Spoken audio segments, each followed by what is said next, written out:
you don't currently follow us on Instagram, JFKLiving is the main social media account. I highly encourage you to follow us and you'll kind of get a flavor for what we do. I've been in real estate now for just over 5 years. It was myself and my husband, we started the JFKLiving Team, and we always knew from the beginning we wanted to start and grow a team. And neither of us knew what we had to do in order to do that. We were just trying to figure it out. But we were following Tom Ferry, if you're familiar with Tom Ferry, the #1 real estate coach. And he was like, video, video, video. If you look at some of our earliest videos, they were completely cringeworthy. I think Jeremiah is there, and this is before I got my license. I was filming him, and he was like, I am your modern realtor. Just not very good.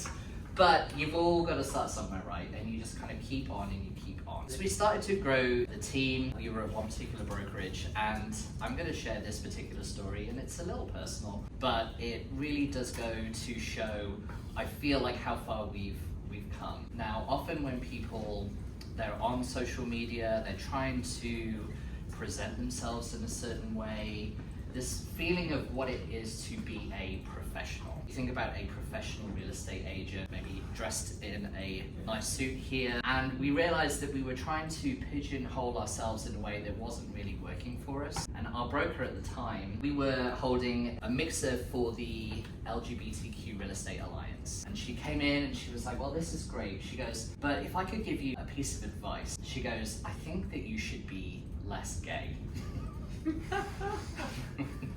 Just gonna let that sit there for just a second. Yeah, she goes, you know, I think if you really want to be successful in this business, you really just need to kind of tone it down a little bit, because people aren't going to want to buy in to what you're selling, and they'll find other people to work with. And we were like, okay, bye. We're gonna go find ourselves another brokerage. And we did the complete opposite of that. And we really dove into who we are. We've been very open about sharing the fact that we are an LGBTQ owned business. And we've even gone so far as to help organize Township Pride, HD Pride. It is the 3rd year this year. We've had about 10,000 people attend our little Pride Parade in Haddon Township. And we are very open about sharing it on social media, all aspects of it. And as a consequence, what we found is that we are attracting clients to us who want to work with us because of the content that we are putting out there. I know there's probably people out there who will take one look at our Instagram and what we're about, and they'll be like, oh no, I don't want to work with them. That's fine. I don't necessarily want to work with those people. I'd rather work with the people that actually see our content and see who we are as people. And what you'll find is they'll come and work with you, and you'll end up becoming best friends with those people, and then those people will refer you more business. So the more that you can be authentically yourself when you're on camera, creating content, it will pay in dividends in the long run. So I highly encourage that. So that's kind of like a little bit of our story. Steph over here, who's currently recording me right now, she is our marketing manager, and I have to say, we really noticed a significant shift in our business when we brought her onto the team. The reason being, she kind of like did a deep dive into what we were doing, and she has helped put our brand on steroids. And our social media, YouTube and Instagram, is one of our top lead sources underneath Zillow. And we don't just post about real estate. In fact, very few people really want to know about real estate. What I'm diving into right now is talking about the local businesses in the area, talking about some of the historical happenings in our area. We just posted a video about Tavistock Country Club and how the snowboard was actually invented by a 7th grader who used the country club to test it, and it's gone completely viral. I have a client who's renovating a home right now.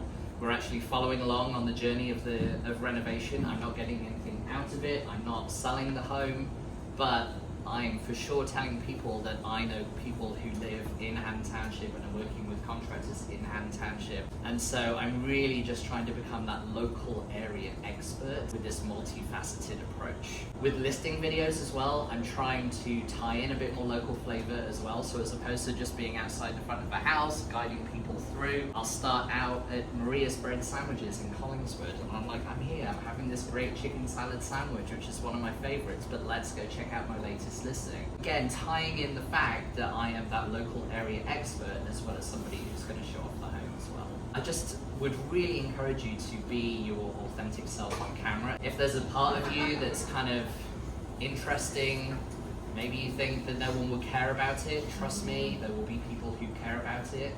Put it out there into the world and you'll attract those people back to you. That's the play with social media. We hook them in, we sort of show them a bit about who we are, they follow along, you keep giving them value, be it entertainment, be it education, be it a combination of the above. And then eventually when that person is in a position to utilize your services, then you are top of mind. And then that's when they'll reach out to you. We still have people messaging all the time. They're like, oh my God, I love your content. I've been following for like 2 years. I'm finally ready to buy a house in Collingswood. Can you help me? People need to be following along for a little while for them to become invested in you. It's not like a one and done. Need a multifaceted approach in terms of platforms as well. YouTube is really, really important because YouTube is owned by Google, exactly. So YouTube, whilst you think it is a platform for sharing videos, it's actually a search platform. What we found is people who are looking for our area of South Jersey, they start, or not necessarily our area, but maybe like an LGBTQ friendly area, they start kind of Googling, Collingswood will pop up, and then they're like, oh, what's Collingswood about? And then they Google Collingswood, and then my videos will appear up in the top, and then they start watching the videos, and they're like, oh, this guy, okay, he seems to know what he's talking about. Then they go onto Instagram, and they find me on Instagram, start following along. And I probably had like 4 or 5 clients now where that has been the funnel in which to kind of draw them in, and then they end up working with us in the long run.